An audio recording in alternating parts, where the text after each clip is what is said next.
Kalau kalau dilihat dari perjalanan, mungkin saya termasuk orang yang bukan berambisi ya Pak ya dalam hal karir ya. Namun saya yang berambisi kalau diberikan amanah dan ingin memberikan kontribusi optimal semampu terbaik saya. Itu mission saya sebetulnya. Jadi kalau bicara ambisi karir, saya sama sekali tidak berambisi karena lebih kepada going with the flow gitu kalau boleh dibilang ya. Tidak pernah apa namanya meminta suatu jabatan atau amanah gitu, tapi lebih kepada mengikuti saja. Yang penting berfokus kepada diri sendiri, memberikan hasil dan karya terbaik gitu, dimanapun kita berada. Nah, mungkin saya sedikit mengkoreksi Bapak, mohon maaf. Banggakan bangsa, banggakan Indonesia, hari makmur sejahtera. Majulah maju, pandu sejati, alma mater yang tercinta. Semoga semakin kukuh dewasa, tetap jaya dan abadi.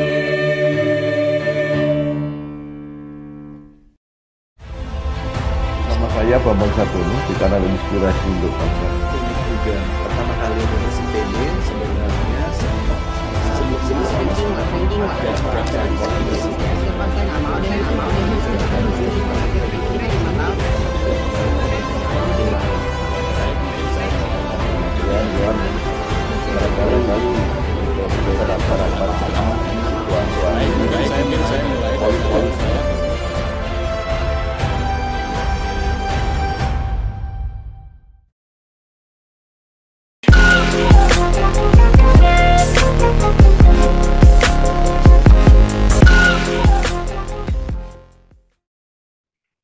Assalamualaikum warahmatullahi wabarakatuh.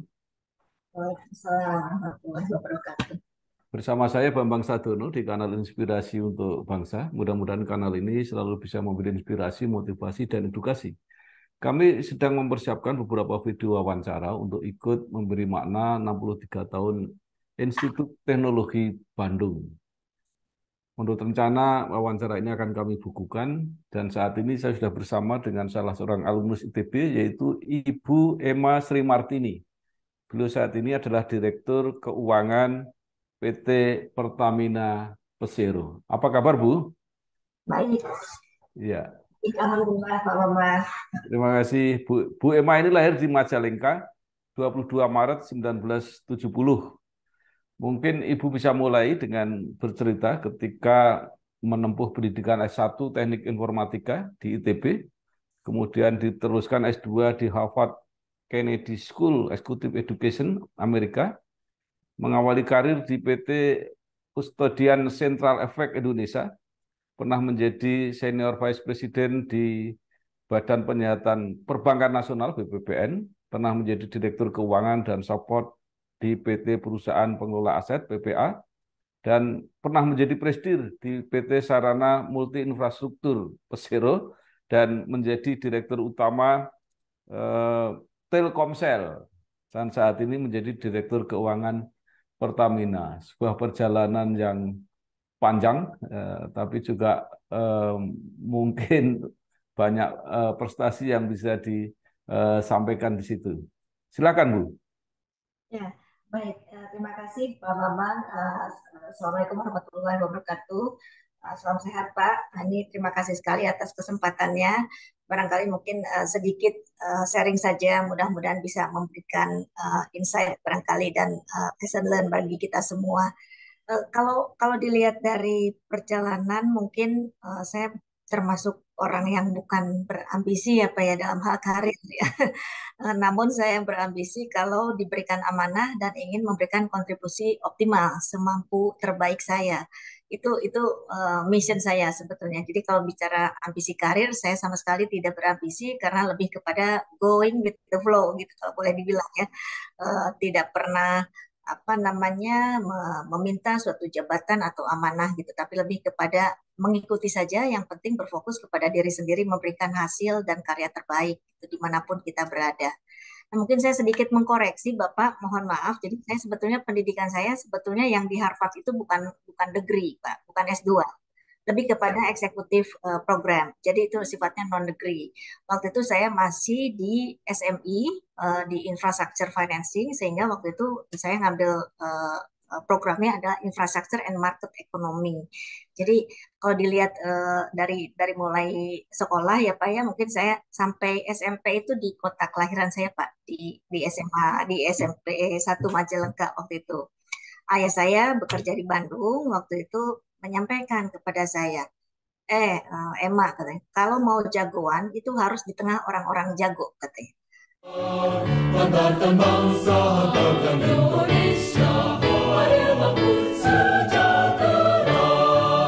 Majulah maju pandu sejati, alma mater yang tercinta. Semoga semakin kukuh dewasa, tetap jaya dan abadi.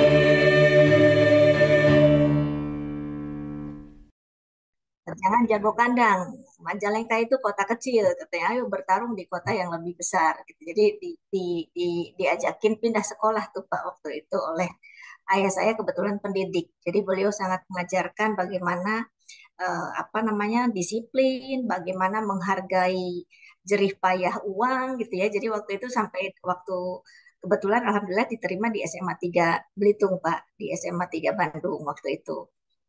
Kemudian setelah dari SMA 3, alhamdulillah juga dapat PMDK waktu itu di ITB.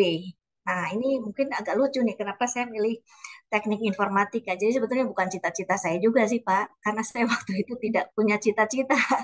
Dalam konteks, nggak tahu apa sih sebetulnya jurusan ilmu yang paling dibutuhkan di masa depan gitu ya. Jadi waktu itu kakak saya kebetulan sudah dokter waktu itu lulusan Unpad. Waktu itu saya menyampaikan, saya sih sebetulnya ingin jadi dokter gitu ya. Kalau cita-cita kecil saya mungkin lucunya lebih ingin jadi pramugari karena enaknya pramugari kok terbang setiap saat gratis gitu ya. Dia tahu ke semua belahan penjuru negeri dunia tapi gratis terbangnya gitu. Nah, waktu sudah SMA diarahin oleh kakak saya masuk saja itu jurusan baru, teknik informatika. Nah, itu ilmu yang akan dibutuhkan di masa depan. Saya waktu itu tidak mengerti apaan tuh teknik informatika gitu ya. Tapi karena saya percaya kakak saya lebih punya vision, lebih punya visibility dan pengalaman, ya saya manut aja. Jadi waktu itu saya mengisi pilihan pertama itu teknik informatika, pilihan kedua itu teknik elektro. Dan alhamdulillahnya keterima PMDK di teknik informatika waktu itu. Ya sudahlah kuliah di situ dan lulus. Waktu itu pun belum sempat apply waktu itu dosen-dosen saya sempat menawarkan juga ada adiknya yang kebetulan menjadi direksi di perusahaan capital market Pak waktu itu KDI waktu masih belum Scriptless waktu itu eh, membutuhkan resources yang kebetulan resourcesnya adalah dibutuhkan teknik informatika karena waktu itu mau otomasi capital market Jakarta Stock Exchange waktu itu. Jadi mau dari script mau menjadi scriptless system gitu. Jadi kebutuhan coding, kebutuhan digitalisasi menjadi sangat mengemuka. Mulai berkarya di situ Pak. Jadi mulai berkarya di capital market, kemudian mengikuti dinamika bagaimana pasar modal itu bereform dari mulai pasar itu dari script ke scriptless, kemudian KDEI menjadi split, KSEI dan KPI, dan saya mengikuti juga masih sempat berpindah ikut ke KSEI setelah 5 tahun di capital market. Kemudian financial crisis tuh 98 financial crisis, saya diminta juga oleh dulu bos saya di KSEI ini ikut ke BPPN. Waktu itu pas Menteri Slamet gitu ya menjadi wakil ketua BPPN. Jadilah join saya di BPPN. Jadi masih dari nol tuh Pak. Waktu BPPN di establish, waktu mau buka kantor di Sampurna Strategic Tower situ. Nah, disitulah mulai join BPPN di 98 sampai dengan tutupnya BPPN. Jadi 5 tahun di BPPN gitu ya, sampai dengan penyelesaian tugas di BPPN, baru setelah itu ke PPA. Nah, ini memang ada sedikit perjalanan yang berbeda gitu ya dari restructuring perbankan, aset, kemudian masuk ke PPA ini masih relevan terkait dengan pengelolaan aset. Namun setelah itu ke SME itu lain lagi tuh lini bisnisnya. SME kan lebih kepada infrastruktur financing gitu ya. Kalau kemarin perbankan, restructuring aset, restructuring saham, korporasi, kemudian ke SME masuk ke infrastruktur financing. Jadi alhamdulillah dengan perjalanan yang apa namanya mengalir seperti itu memperkaya saya untuk belajar terus gitu ya karena ilmunya tuh baru-baru terus yang tidak pernah kami miliki sebelumnya gitu ya. Jadi dari mulai capital market, bank restructuring, kemudian infrastructure financing itu paling lama saya 10 tahun setengah tuh Pak di SMI. Kemudian berlanjut ke Telkomsel, which is itu sebetulnya balik lagi ke background pendidikan saya di informatika gitu ya. Namun baru 6 bulan kemudian diminta membantu di Pertamina yang sektornya notabene oil and gas yang sama sekali tidak terkait langsung dengan background pendidikan saya. Menarik sih Pak, begitu mungkin perjalanan singkatnya. Perlombaan itu tak hanya hari ini, tapi terjadi setiap hari. Perlombaan itu adanya dalam diri kita. Cita-cita berlomba dengan kenyataan. Keyakinan berlomba dengan ketidakmungkinan. Keberanian berlomba dengan ancaman. Lawan bukan untuk mengalahkan, tapi mengukur seberapa sungguh kita ingin menang. Ingin merdeka dari segala keterbatasan. Kita berlari mengejar mimpi. Kita harus percaya, digitalisasi mampu memberikan banyak manfaat bagi negeri ini. Digitalisasi mampu membuat kita melompat sejajar dengan bangsa maju lainnya. Karena kita percaya, digitalisasi mampu memerdekakan bangsa ini. Iya, perjalanan yang luar biasa menurut saya. Ya, Ibu belum lama ini menerima penghargaan Indonesia Women Empowerment Principles. Ya, apa ini makna apa setelah Ibu menjalani karir yang begitu panjang? Ya, jadi sebetulnya mungkin award yang kemarin terkait dengan UN Women Leadership Commitment, jadi kebetulan saya mendapat kategori dari winning awardnya terkait dengan leadership commitment, Pak. Jadi dalam konteks kita menjalankan leadership kita, khususnya mungkin kami di Pertamina, dan kebetulan kami di Pertamina direksi perempuannya ada 2, Pak. Ada Ibu Dirut, Bu Nike, dan saya sebagai Direktur Keuangan jadi 2 dari 6 BOD. Jadi 33% lah, cukup representatif. Di sementara BUMN lain masih biasanya di bawah 15% Pak keberadaan direktur perempuan si levelnya. Nah, apa yang dimaksud dengan penghargaan tersebut adalah bagaimana kita sebagai pimpinan menerapkan ekosistem dan respectful workplace policy, Pak. Jadi yang namanya UN Web ini kan Women Empowerment Principle. Itu ada 7 prinsip, Pak, yang salah satunya adalah bagaimana meng-create secara kebijakan dan affirmative action dan program untuk lingkungan kerja yang nyaman, khususnya bagi para pekerja perempuan. Terlebih ini notabene sektor oil and gas yang male dominated, yang secara resiko dari pekerjaan lapangan, dari exposure itu dianggap kurang nyaman, kurang memberikan insentif atau memberikan kenyamanan bagi para perempuan. Karena itu bermula dari kebijakan, kita create respectful workplace policy-nya, kemudian yang kita create program-programnya itu terkait dengan coaching, capability building, dan juga mengadres DEI diversity, equity, dan inclusion. Karena kami melihat bahwa keberadaan para woman leader, para pekerja perempuan, khususnya terlebih di C-level atau di senior management, itu sangat prinsipal, sangat mandatori untuk kita miliki. Bukan sekedar gimmick atau slogan terkait dengan gender equality, tapi lebih kepada bagaimana gender equality, diversity, equity, dan inclusion itu melekat menjadi satu kesatuan sebagai key enabler bagi bisnis performance, Pak.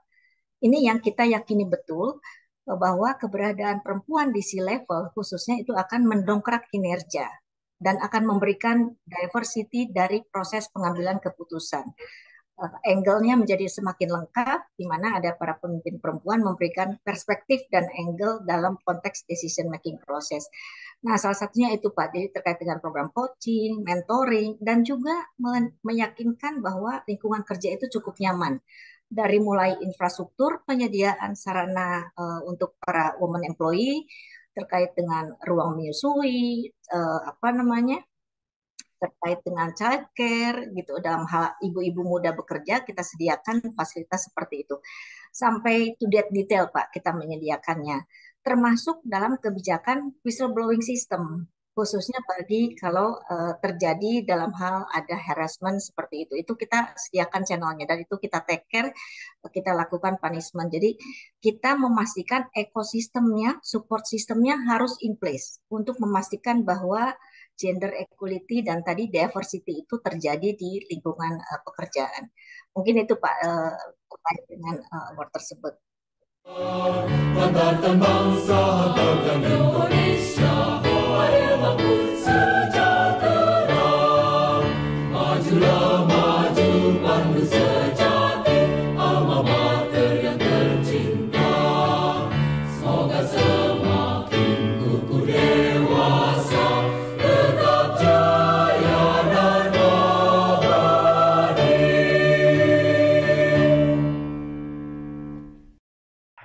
Luar biasa, dua perempuan memimpin sebuah perusahaan yang nanti kalau saya salah dikoreksi, yang tergolong mungkin paling besar di Indonesia, yang harus mengendalikan strategi finansialnya. Di satu sisi pasti diharapkan memberi kontribusi laba yang besar untuk pemerintah, tapi di satu sisi harus berbisnis dengan market atau harga yang dikendalikan. Bagaimana Ibu berperan dalam kebijakan seperti ini? Ya, betul. Itulah challenge-nya, Pak. Jadi mungkin dalam konteks seperti itu, ekosistem kita di sektor oil and gas kita, khususnya Pertamina, itu tidak 100% kompatibel atau comparable dengan NOC, IOC lainnya. Namun demikian, justru disitulah kita menjawab challenge tersebut dengan resiliensi dan juga bagaimana kita struggling di tengah luxury atas manuver produk-produk kita itu tidak bisa dilakukan. Mungkin boleh izin share screen barangkali ya Pak ya. Mas Aul boleh ditayangkan. Jadi ini salah satu evidencing Pak. 2020 pada saat COVID mulai mengemuka di negeri kita, itu kita Pertamina itu berbagai hantaman pressure dari berbagai angle Pak. Kita mengalami penurunan harga crude terendah dalam sejarah di bawah $20 waktu itu sempat menyentuh. Yang kedua kita juga mengalami pelemahan rupiah yang sangat tajam gitu ya. Kalau boleh mungkin hostnya boleh di. Nah, yang ketiga dari sisi demand, Pak. Jadi dari sisi demand juga sangat mengalami penurunan karena kan dengan mobility menjadi sangat terbatas pada saat COVID ya, Pak ya. Nah, namun demikian kita di tengah keterbatasan tersebut, kita coba maksimalkan momentum untuk kita bebenah di internal kita. Kebetulan saya join waktu itu di akhir 2019, di November 2019, dan sebulan setelah itu COVID masuk. Wah, udah langsung goyang tuh Pertamina dan market kondisi crude price pada saat itu udah mulai langsung deteriorating menurun. Nah, kalau dilihat Pak, ini evidencing tahun 2021 dan 2020. Mungkin kalau kita lihat tahun 2020 dulu, ini pada saat COVID kita mulai mengemuka dan kita lakukan reform di sana sini dengan di tengah situasi COVID ya, kita lakukan efisiensi udah pasti. Kita lakukan reform dari sisi operating model, bisnis model, kontrak-kontrak dilakukan renegosiasi, kemudian juga dari sisi cost optimization dan lain sebagainya ini kita lakukan. Dan juga lakukan restrukturisasi secara organisasi, Pak. Ini yang nanti mungkin kita akan sampaikan juga. Jadi kita maximizing momentum di tengah demand menurun, karena kalau kita hanya mengandalkan dan menangisi nasib dengan revenue menurun gitu ya, kita lakukan itu menjadi suatu hal yang turning point, menunjukkan bahwa kita resilience dan kita bisa maximizing momentum, riding the wave di tengah situasi global COVID yang sangat mengemuka tersebut. Kalau dilihat Pak, dilihat dari sisi bottom line itu di full year 2020 itu kita Pertamina ini yang di highlight hijau ini cukup resilience. Resilience dalam konteks kalau dilihat tahun 2020 itu mayoritas seluruh NOC, IOC, National Oil Company atau International Oil Company itu merah. Kalau dilihat net income nih Pak, dari mulai Shell, BP, ExxonMobil, Total semua mengalami merah, mengalami loss di 2020. Hanya beberapa saja yaitu Petrobras, PTT Thailand, dan kita Pertamina yang berhasil ngebuk profit di 1,05 bio dan masih bisa membukukan EBITDA di 7,61 bio.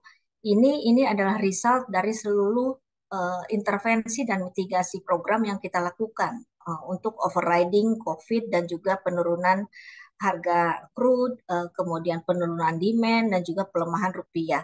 Buku kita dalam US dollar Pak dan rupiah kita dalam IDR dan juga piutang kita kepada pemerintah itu dalam IDR sehingga ini setiap pelemahan rupiah pasti akan ngehit buku kita. Oleh karena itu kita sudah punya program untuk memitigasi, meminimalkan loss forex dari forex loss baik itu realized ataupun unrealized dan alhamdulillah di 2020 kita bisa membukukan laba di 1 miliar US dollar. Halo rekan pupuk Indonesia, kenalan yuk dengan Tokope'i. Tokope'i jaringan kemitraan pupuk Indonesia. Tokope'i adalah outlet penjualan khusus untuk produk-produk komersil pupuk Indonesia, seperti produk pupuk, pestisida, benih, dan produk serta layanan lainnya. Hadir di lokasi strategis di seluruh Indonesia, terutama di daerah sentra pertanian yang banyak membutuhkan pupuk dan produk semprotan lainnya dengan standar kemitraan.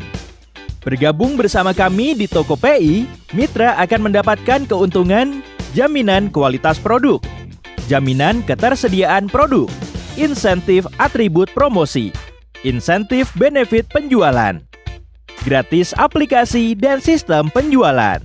Untuk menjadi mitra Tokope'i, cukup dengan mengisi data toko, tagging lokasi toko, selanjutnya mengisi data diri, dan lengkapi dokumen persyaratan lainnya seperti KTP, NPWP, dan NIB.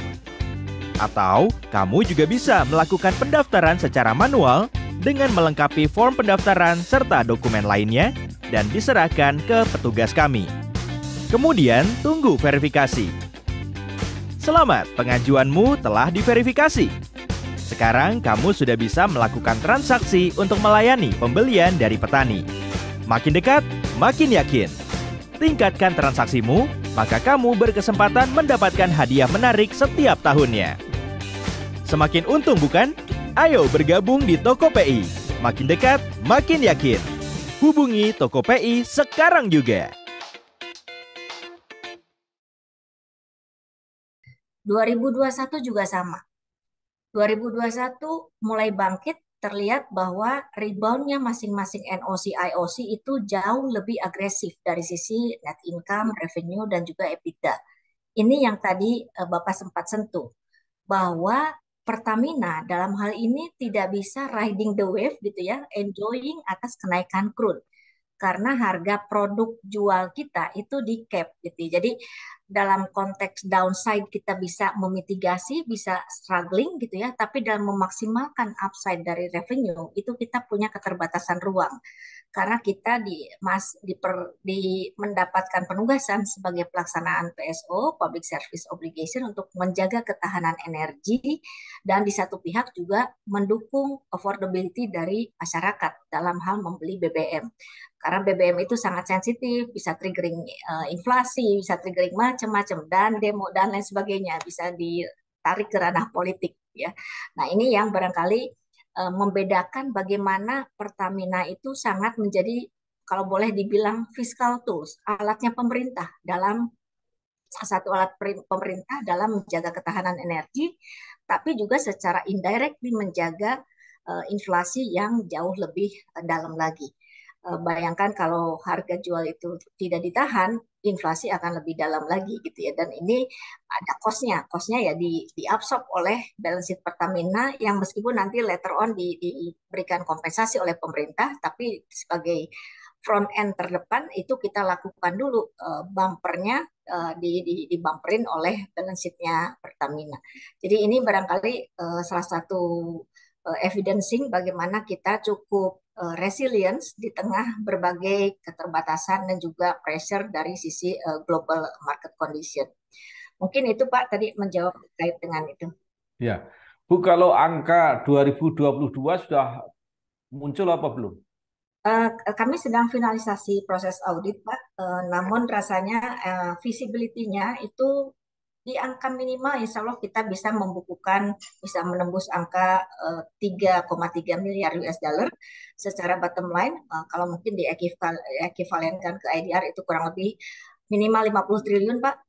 Mudah-mudahan ini kita masih berproses dengan proses ini dan kita aiming ini 2022 ini bisa jauh lebih kuat lagi, lebih solid lagi dibanding 2021 gitu ya. Namun demikian sebetulnya challenge yang kita hadapi waktu 2021 kita pikir 2020 the worst. Ternyata 2021 itu even worse lagi, Pak. 2022 even worse lagi gitu. Jadi setiap tahun tuh ada challenge-nya. Challenge-nya dari berbagai aspek yang berbeda gitu ya. Kalau 2021 itu karena terkait dengan formula kebijakan pemerintah terkait atas HJ Pertalite belum firm sehingga kita sangat terekspos terhadap uncertainty. Bukunya Pertamina itu sangat berkorelasi dengan kebijakan pemerintah. Kebijakan pemerintah swing sedikit saja pasti akan sangat berdampak kepada bukunya Pertamina seperti itu. Tapi alhamdulillah di tahun 2022 kemarin pemerintah khususnya dari Kementerian Keuangan, Kementerian BUMN, Kementerian ESDM itu sangat support dan memberikan kompensasi tepat di akhir tahun kemarin sehingga masih bisa terbuku prestasinya, revenue-nya untuk bisa memperbaiki kinerja di tahun buku 2022. Sampai masa gemilang, tentangkan sayang, panjatkan citra, cerdaskan negara, antarkan bangsa, hantarkan Indonesia, adil makmur sejahtera. Majulah maju pandu sejati, alma mater yang tercinta. Ya. Yang sering kali muncul di permukaan adalah subsidi yang harus ditanggung oleh pemerintah, tapi sering terlambat masuk ke Pertamina, sehingga dulu pernah ketika Pak Ahok pertama kali menjadi komisaris utama, itu menyatakan bahwa tugasnya yang utama adalah menagih tunggakan yang dari subsidi pemerintah. Nah, pertanyaan saya, apakah itu sekarang masih terjadi atau bisa enggak? Itu kan seperti kantong kanan, kantong kiri. Artinya harus setor pemerintah, tapi pemerintah harus bayar ke Pertamina. Seperti apa, Bu? Ya, boleh ditayangkan mungkin Mas Aul tolong yang slide subsidi. Jadi tadi disampaikan Pak, jadi 2022 ini adalah beban subsidi dan kompensasi terbesar sepanjang 5 tahun terakhir ya. Karena apa? Karena pertama tadi crude price-nya meningkat melambung jauh tinggi. Berbeda dengan 2020, pressure-nya adalah crude price-nya kerendahan. Kalau sekarang crude price-nya ketinggian karena harga jual tidak bisa disesuaikan karena tadi ya untuk menjaga purchasing power dari masyarakat, menahan inflasi, HJE-nya dibuat tetap sehingga gap-nya terhadap harga keekonomian itu makin melebar. Artinya beban working capital itu ya diabsorb oleh Pertamina dulu, Pak. Jadi inilah yang burdening kita dalam konteks pasti kita defisit cash flow. Operating cash flow kita pasti negatif dengan perbedaan yang untuk LPG misalkan sepertiganya dari harga keekonomian. Untuk Pertalite juga sama gitu ya. Jadi selisihnya itu yang kita tutup dulu dengan working capital. Working capital kita dari mana? Karena operating cash flow kita negatif ya pasti dari utangan. Utangan ada interest cost, udah pasti akan jeopardize atau berkomplikasi terhadap penambahan biaya bunga dan juga rasio-rasio menjadi mendapatkan pressure. Kita lihat magnitudenya subsidi sendiri saja itu 104 triliun Pak, ini bicara 2022 saja di tengah kondisi crude yang secara rata-rata itu kurang lebih di 97 US dollar per barrel annualized ya. kemudian kompensasi di 287. Jadi kalau ditotalkan itu untuk 2022 saja itu 391. Ini hanya untuk Pertamina BBM ya, Pak. Belum kita bicara listrik gitu, listrik lain lagi gitu. Jadi memang pemerintah sangat menanggung beban yang sungguh luar biasa besar. Nah, namun demikian satu sisi kita mendapatkan kompensasi, tapi kalau kita sudah dibayar kompensasi tentunya kan buku kita jadi bagus. Buku kita jadi bagus tentunya kan kita akan mengembalikan ke negara dalam bentuk berbagai macam. Nah, mungkin ini boleh slide-nya, Mas Aul, yang terkait dengan setoran kita ke negara. Bagaimana Pertamina selaku badan usaha milik negara itu berkontribusi terhadap setoran ke negara dalam berbagai bentuk. Setoran pertama tentunya dalam bentuk setoran pajak. Bentuk kedua adalah dalam bentuk setoran PNBP. Ketiga adalah tentunya dividen. Dan keempat adalah signature bonus. Nah, namun demikian kalau kita lihat setoran dividen itu kan tergantung dengan profitabilitas. Tadi disampaikan profitabilitas kita itu banyak mengalami tekanan dari berbagai angle. Pelaksanaan PSO subsidi BBM ini itu sangat menekan kinerja dan rasio-rasio keuangan di kami gitu ya, memberikan challenge tersendiri. Belum lagi kita harus melakukan fundraising untuk capex kita, Pak. Karena kita mendapatkan penugasan untuk membangun proyek-proyek strategis nasional.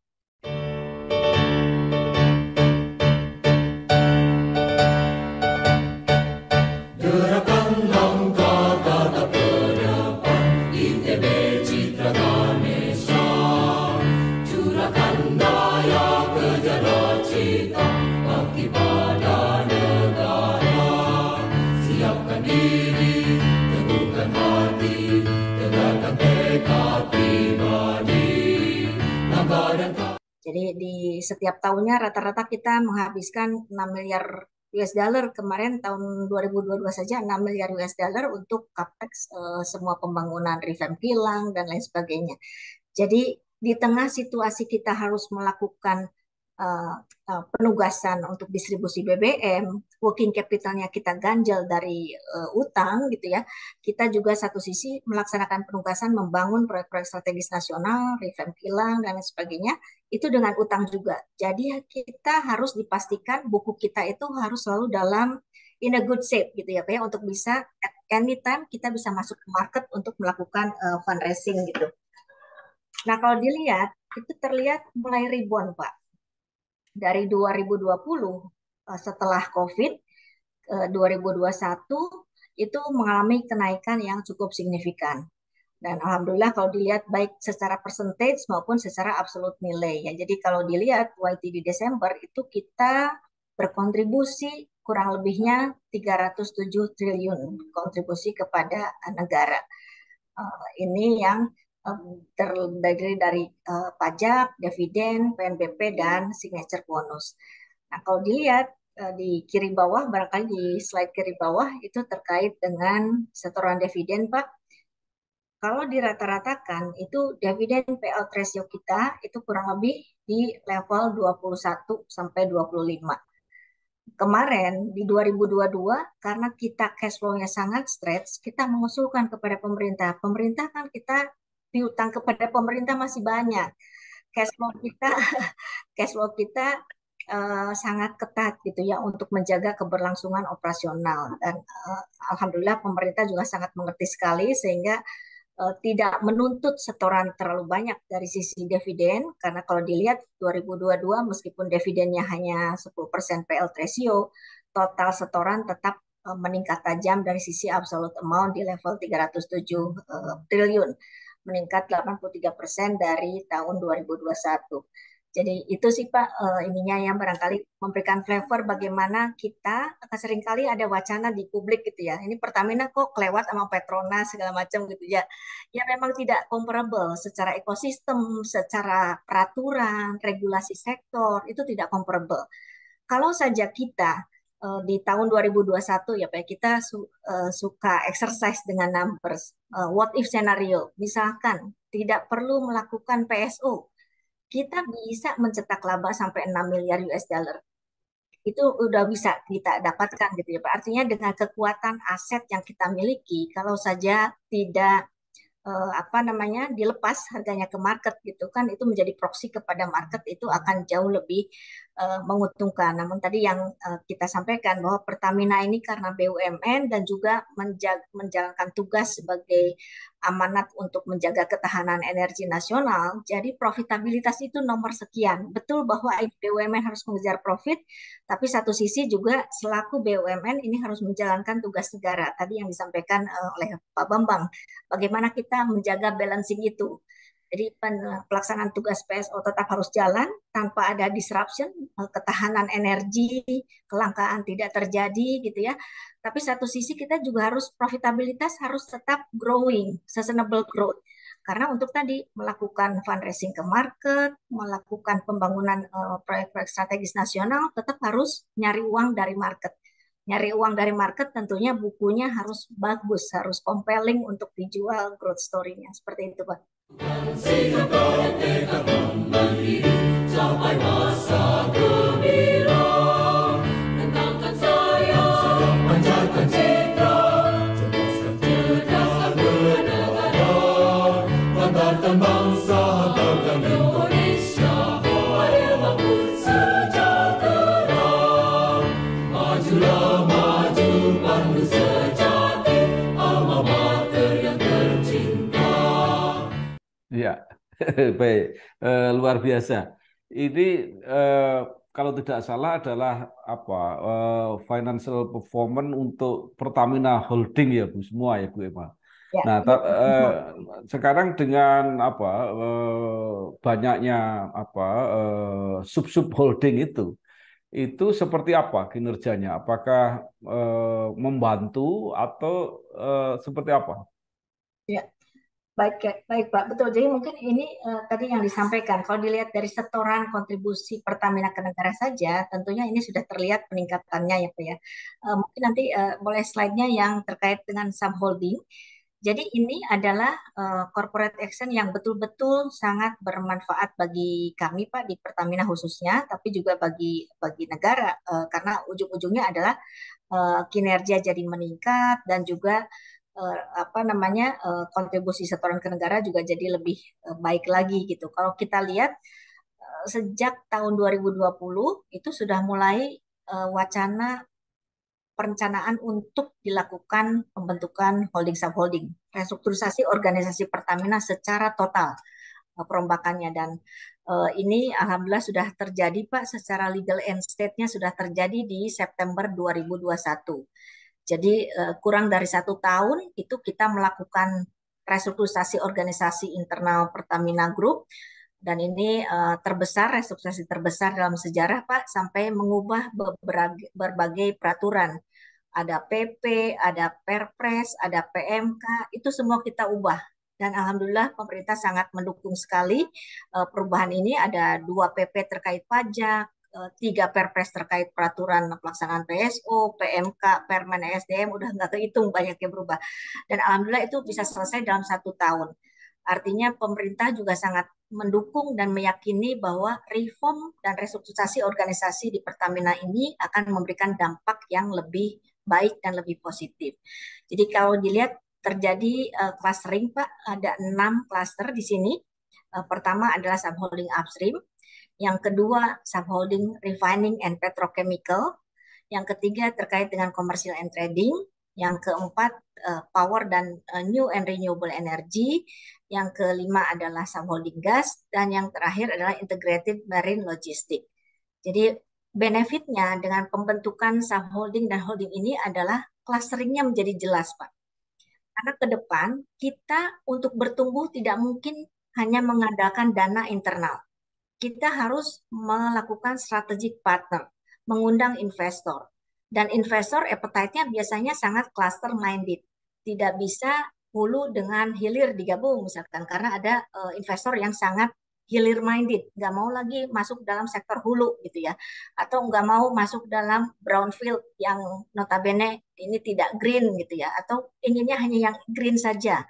Kalau kita lihat power dan new renewable energy ini sektornya sangat green. Jadi kita bisa tapping investor yang dark green minded investor gitu ya, lebih targeted. Nah, ini juga salah satunya adalah dengan pembentukan cluster ini untuk tapping segmented investor sesuai dengan appetite-nya, sehingga klasternya menjadi terbagi-bagi. Itu satu. Jadi untuk meng-unlock value untuk kedepannya secara bisa lebih organisasinya lebih lean, lebih agile, dan juga lebih efisien. Yang berikutnya juga terkait dengan operational excellence, Pak. Dengan dipilah-pilah seperti ini menjadi lebih transparan, menjadi lebih best practice, dan menjadi lebih bisa di benchmark dengan peer industries. Artinya otomatis masing-masing subholding itu akan bebenah diri, melakukan cost efisiensi, melakukan benchmarking, dan melakukan mengupgrade competitiveness dan value proposition-nya mereka di market. Jadi ini adalah enabler untuk bisa mereform di segala lini. Jadi engine-nya kalau dulu di holding disatukan, semua ini disatukan dalam kendali holding gitu ya, secara legal entity, sehingga bias, inefisiensi itu terjadi di mana? Karena hulu hilir itu integrated secara buku dan secara operasional. Nah, kalau sekarang setelah terjadi clustering seperti ini, kelihatan Pak, accountability-nya di mana? Mana yang tidak terjadi cost efisiensi? Mana yang masih boros? Mana yang tidak sesuai dengan benchmark? Mana yang operational excellence-nya masih lemah seperti itu.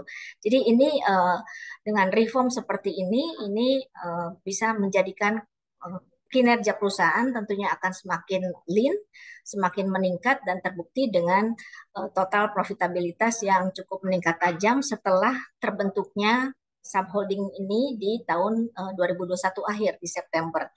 Dan ini menjadi percontohan bagi BUMN holding lainnya yang besar. Setelah ini PLN menyusul juga, dan itu perangkat-perangkat legalnya, framework dari sisi kebijakan tax allowance-nya, tax policy-nya itu menggunakan apa yang sudah kita lakukan penyesuaian revisi aturan-aturan PP dan PMK-nya. Mungkin itu sih Pak. Ya. Nyatakan pasti dambaan Ibu Pertiwi, hai putra bangsa insan bersada, tugas mulia menantimu.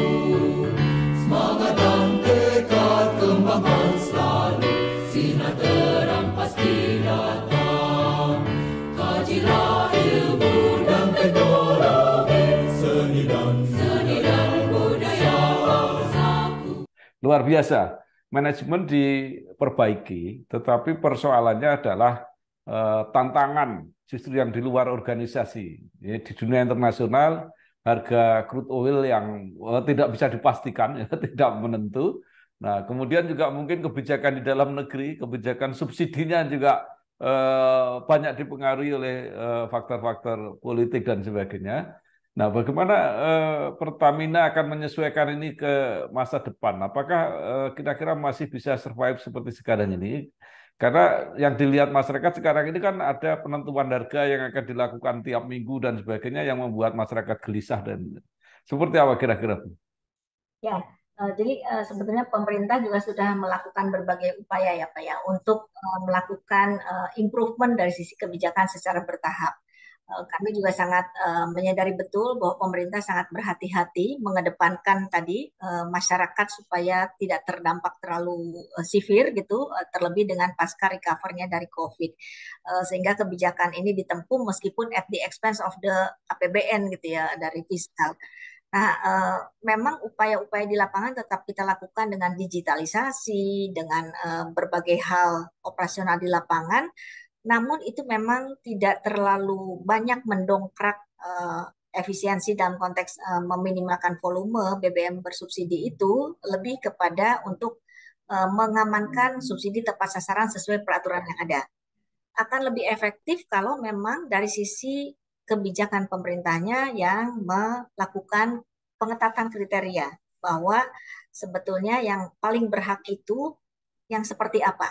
Nah, itu yang barangkali kita berkoordinasi terus dengan pemerintah, khususnya dengan Kementerian ESDM, untuk bagaimana secara policy dan juga secara fiscal capacity itu bisa menyesuaikan.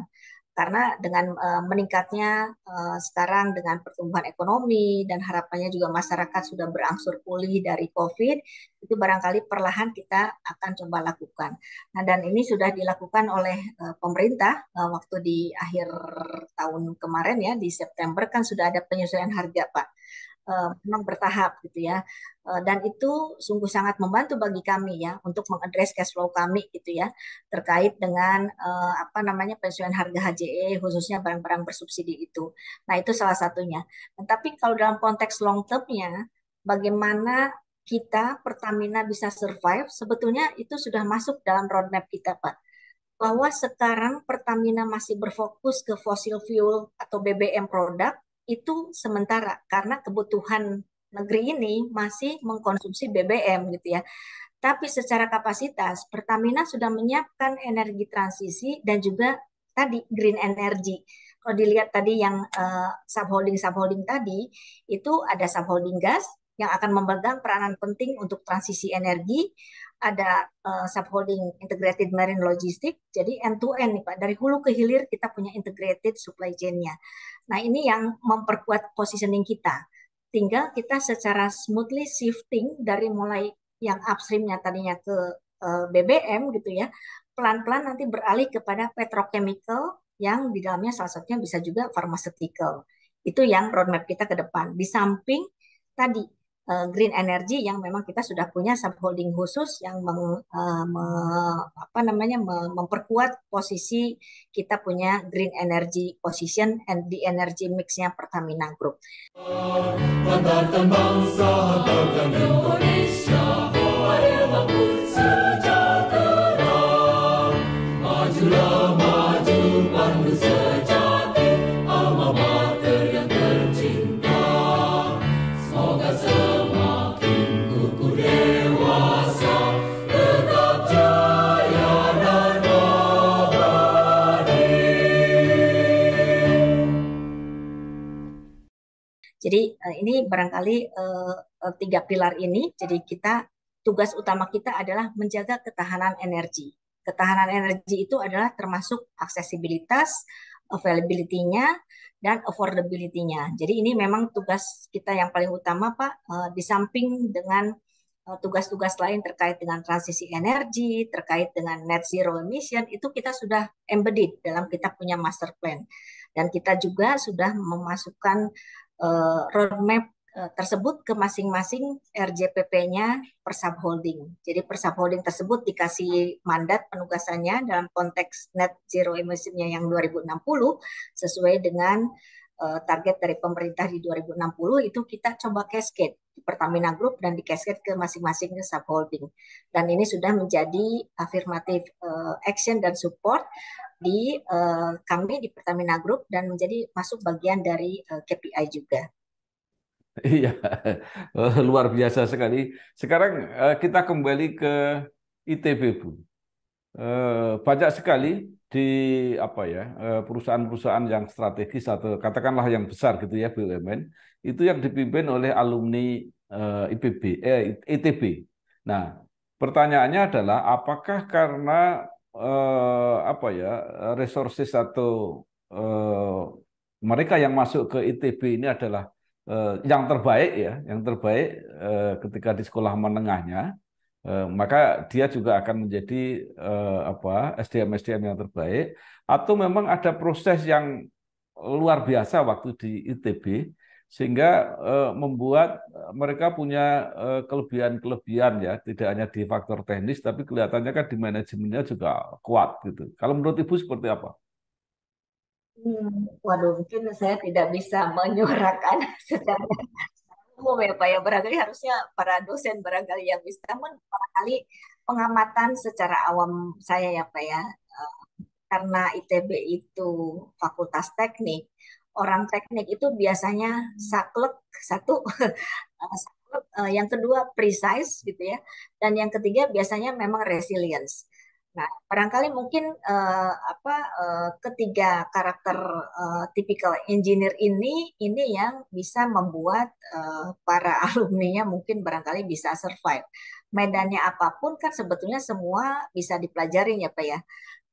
Dan itu saya alami sendiri, rasanya medan apapun ya kita memang harus belajar. Oleh karena itu kalau kita ingat tokoh lama dulu panutan saya juga ya di Rut Telkom waktu itu kan sempat menyampaikan apa namanya bahwa ya belajar itu tidak pernah terhenti gitu ya, bahwa memang harus harus selalu dilakukan, dan kemampuan logika berpikir para engineer itu rasanya struktur berpikirnya tuh sangat structural gitu ya Pak ya, sehingga kekuatan itulah yang dihadapkan pada medan apapun ya dia mampu melihat sesuatu secara holistik, eagle view-nya dapat, dan strategizing itu barangkali tipikal engineer ya karakter basicnya barangkali, mungkin itu kalau pengamatan saya sih.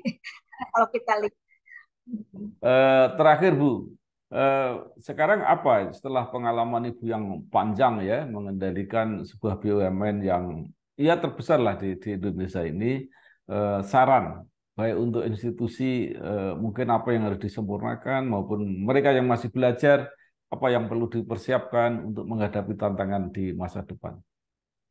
ya, rasanya para senior manajemen di segala lini bisnis gitu, apapun bisnis field-nya, itu diharuskan memiliki kemampuan untuk forward looking, Pak. Forward looking itu udah menjadi suatu keharusan. Yang kedua, lebih responsif rather than reaktif.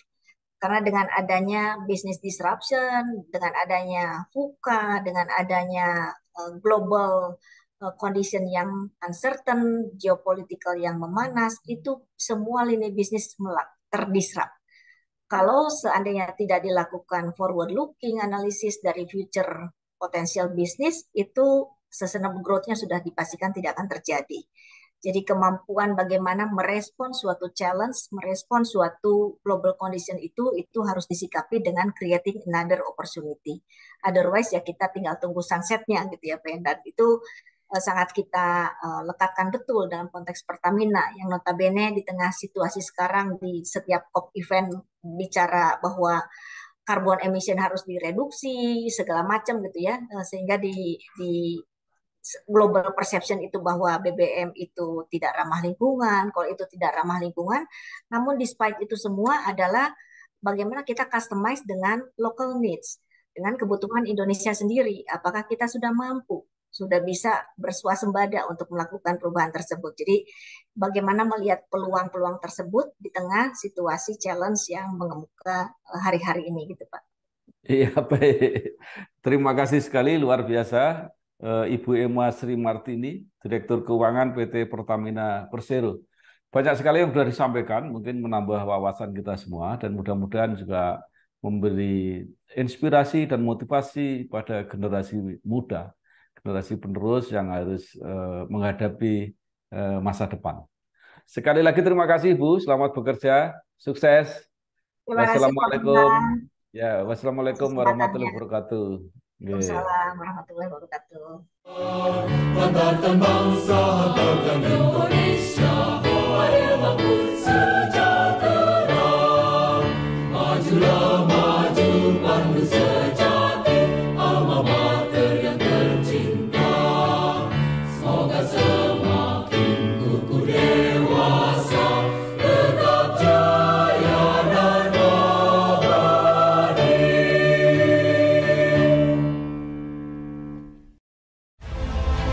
Nama saya Bambang Sapono di kanal Inspirasi untuk Bangsa. Ini juga pertama kali menulis IPB sebenarnya sebelum ada